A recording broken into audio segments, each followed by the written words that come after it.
तो माँ जी, आप अगले साल व्रत रख लीजिएगा।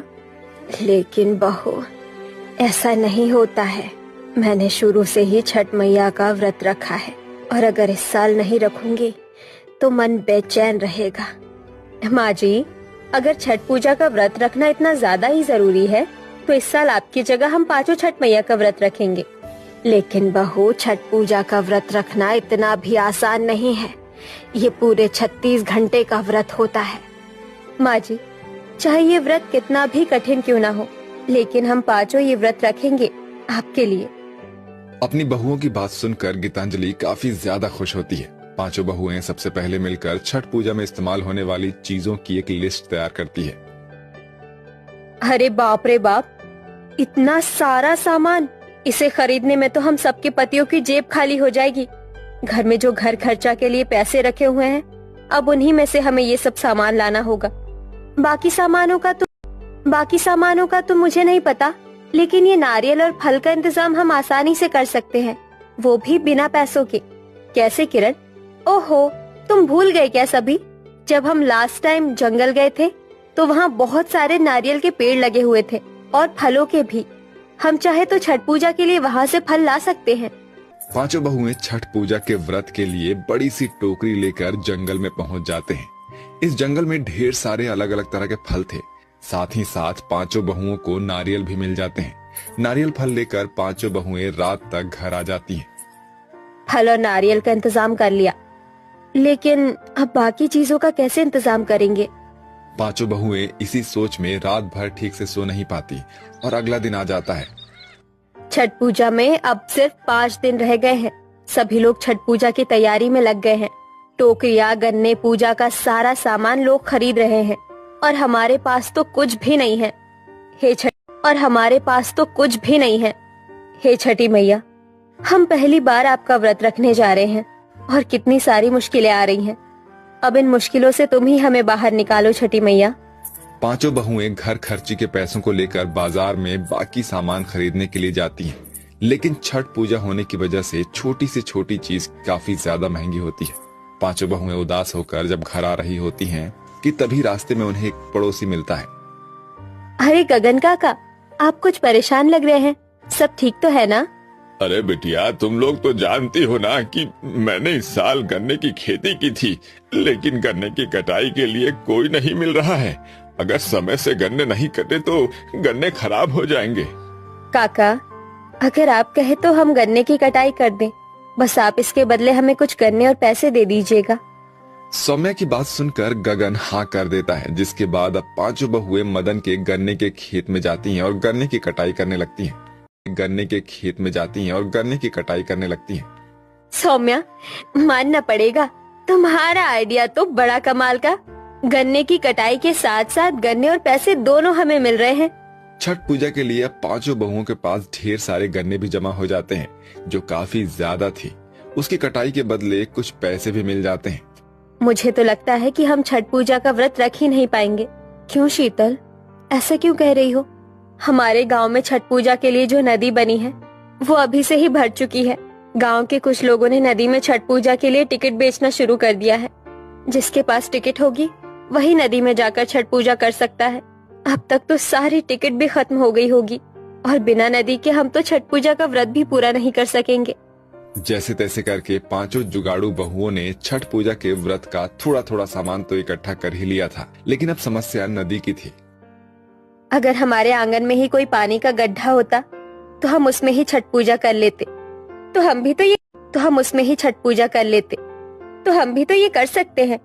हम आंगन में एक बड़ा सा गड्ढा करेंगे और पास वाले कुएं से पानी लाकर उसे भर देंगे, जिससे हम आराम से छठ पूजा का व्रत कर पाएंगे। माया का ये जुगाड़ सुनने में तो बड़ा ही आसान था, लेकिन करने में उतना ही मुश्किल था। पांचों बहुएं खेत से फावड़ा, कुदाली जैसे औजार लेकर आती हैं और उनसे अपने आंगन में एक गड्ढा करने लगती हैं। गड्ढा करके पांचों बहुएं उस गड्ढे को पानी से भरने लगती हैं, जिसमें 3 दिन गुजर जाते हैं और अब छठ पूजा में सिर्फ एक ही दिन बचा होता है। ये देखो मैं क्या लेकर आई हूँ। ये तो गेहूं है। ये तुम कहाँ से लेकर आई? अरे वो पड़ोस वाली अवंतिका काकी है ना, उनकी कितनी तबीयत खराब थी और मैंने उनका काफी ध्यान रखा था। उसके बदले उन्होंने मुझे ये गेहूं दे दिए, लेकिन अब इस गेहूं का करेंगी क्या? शीतल, ये गेहूं तो हमारे बहुत काम आएगा। हम गेहूं से ठेकुआ बना सकते हैं और मैदे से खाजा। वैसे मुझे इससे एक और तरकीब सूझी है। गांव के सभी लोग तो छठ पूजा के व्रत पे बनने वाली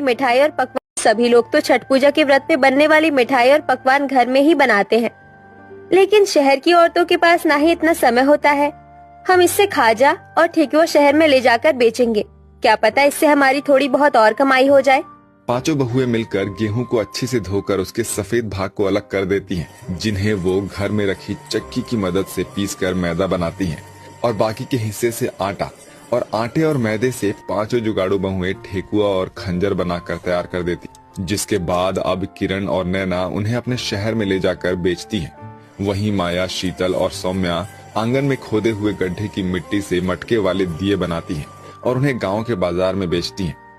चलो, कितना अच्छा हुआ कि ठेकुआ खाजा हमें बना बनाया मिल गया, वरना इस बार तो मुझे ये सब बनाना पड़ता। पांचों बहुओं की शहर और गांव में काफी अच्छी खासी कमाई हो जाती है, जिसके बाद वो लोग अपने लिए सूती की पांचों नारंगी साड़ियां खरीदती हैं। गांव में होने की वजह से छोटी छोटी चीजें आसानी से मिल जाती हैं। कहीं उन्हें अदरक का पौधा मिल जाता है तो कहीं उन्हें पान के पत्ते। ऐसे ही दिन गुजर जाता है और आज छठ पूजा का पहला दिन होता है। आज छठ पूजा का पहला दिन है। हम सभी सबसे पहले स्नान करेंगे और फिर सूर्य देव की पूजा। नहाए खाए के दिन पांचों बहुएं अपने आंगन में बनाई हुई नदी में अच्छे से स्नान करती हैं और सूर्य देव की पूजा करके घर में आ जाती हैं, जहां उनकी बीमार सास गीतांजलि ने उनके लिए सात्विक भोजन बनाया था। ये देखो बहू, मैंने तुम लोगों के लिए ये चावल और ये लौकी की सब्जी बनाई है। तुम पांचों छठ पूजा के लिए इतनी मेहनत कर रही हो, मैं भी तुम्हारे लिए इतना तो कर ही सकती हूँ।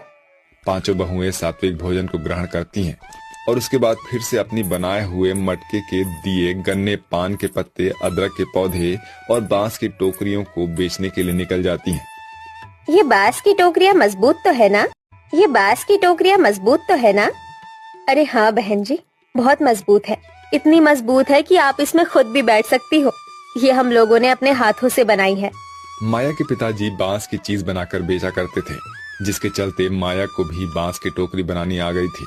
माया अपने मायके से बांस की टोकरी बनाने का सामान लेकर आती है और बनाकर उन्हें बेचने लगती है। ऐसे ही नहाए खाए का दिन पूरा होता है और आज खरना का दिन होता है। बहू, ये चावल और गुड़ से बनी हुई खीर है। इसे पेट भर के खा लेना, क्योंकि अब इसे खाने के बाद तुम 36 घंटे तक कुछ भी खा पी नहीं सकती हो। ठीक है माँ जी। गुड़ की खीर खाकर अब पांचों बहुएं 36 घंटे का व्रत शुरू करती हैं। शुरू में तो ये पांचों आराम से सामानों को बेचती हैं, लेकिन जैसे ही कुछ घंटे बीतते हैं, धीरे धीरे उनकी हालत खराब होने लगती है। अरे मैया, आराम से, तुम यहाँ बैठ जाओ। तुम्हें बहुत चक्कर आ रहे हैं। सच में ये छठ का व्रत कितना ज्यादा मुश्किल होता है। छठी मैया, अपनी कृपा हम पर बरसाए रखना और ये व्रत पूरा करने की हमें हिम्मत देती रहना। छठ पूजा का दूसरा दिन भी खत्म हो जाता है और आज तीसरा दिन होता है, जिसमें सभी बहुएं नारंगी और लाल साड़ी पहनती हैं। 16 श्रृंगार करके नाक से लेकर सर तक लंबा सिंदूर लगाती हैं और आंगन में बनी नदी के अंदर खड़े होकर शाम के डूबते हुए सूरज को पानी का अर्घ देती हैं। सुबह से लेकर शाम तक तो पांचों बहुएं आराम से रह लेती हैं, लेकिन जैसे जैसे रात होने को आती है, वैसे वैसे पानी के ठंडे होने की वजह से उन सब की हालत खराब होने लगती है। लेकिन पांचों हिम्मत नहीं हारती। तीसरा दिन भी गुजरता है और आज छठ पूजा का चौथा दिन होता है, जिसमें सूरज को जल चढ़ाकर सूर्य देव और छठी मैया की पूजा करती है और उसके बाद वो लोग घर आ जाते हैं, जिसके बाद वो अपने बनाए हुए ठेकुआ और खाजा को आस पड़ोस में बांटकर साथ में खाना खाती हैं और अपनी छठी मैया का व्रत पूरा करती हैं। मैंने सोचा नहीं था कि तुम पांचों इतने अच्छे तरीके से छठ मैया का व्रत रखोगी, वो भी बिना कोई गलती करे।